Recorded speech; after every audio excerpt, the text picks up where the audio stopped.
Please subscribe to my channel for more video. Please like and share. TV review, Showland, where a proud way of life is dying.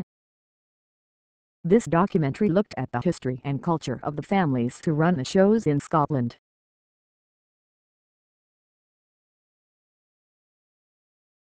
Everyone has been to the shows, even scaredy cats like me who prefer to stand to one side, holding the coats, whilst others have all the fun.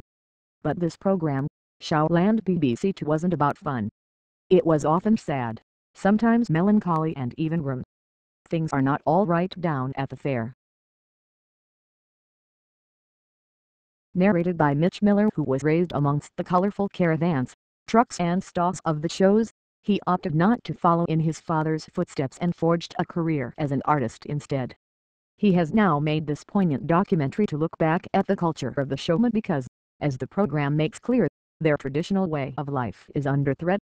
The glitter, imagination and hard work which creates the Scottish fairground experience is being stamped out by petty bureaucracy and big business.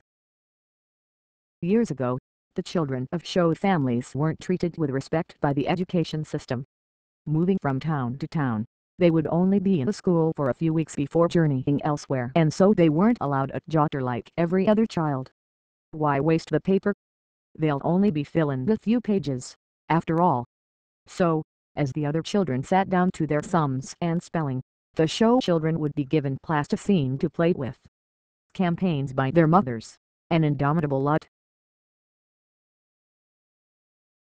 According to this documentary, ended this poor treatment, but other threats remain, not least of which is the dreaded local council.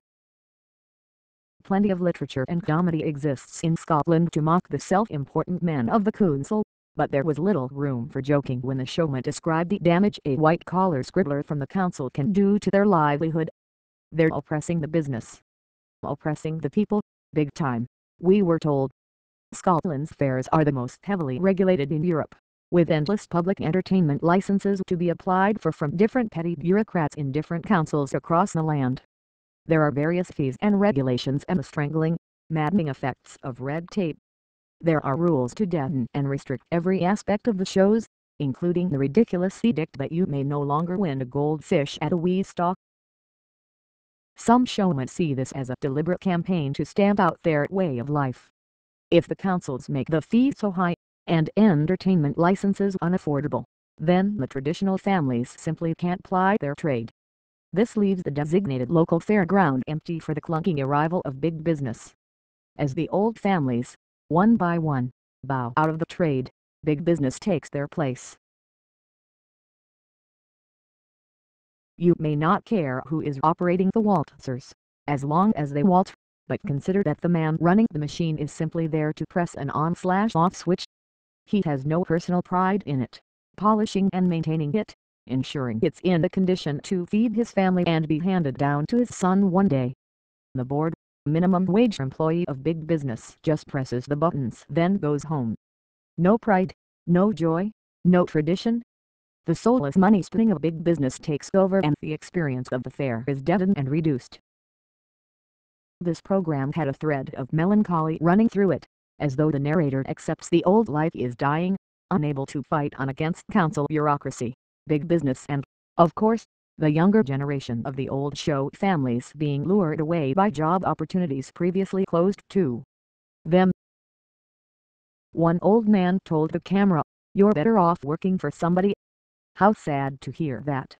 He had always been self-employed, living this colorful, challenging, unorthodox life, but his conclusion now was that it's easier to give up the struggle and try to slot into the rat race like everyone else. It seems those who dance to a different tune are being ground down by red tape and market forces. Perhaps one day we'll be nothing but a gigantic Tesco with a few call centers scattered around. Until then, the remaining families try and keep their traditions alive. The narrator reminds us why they don't give up. It's called showmanship.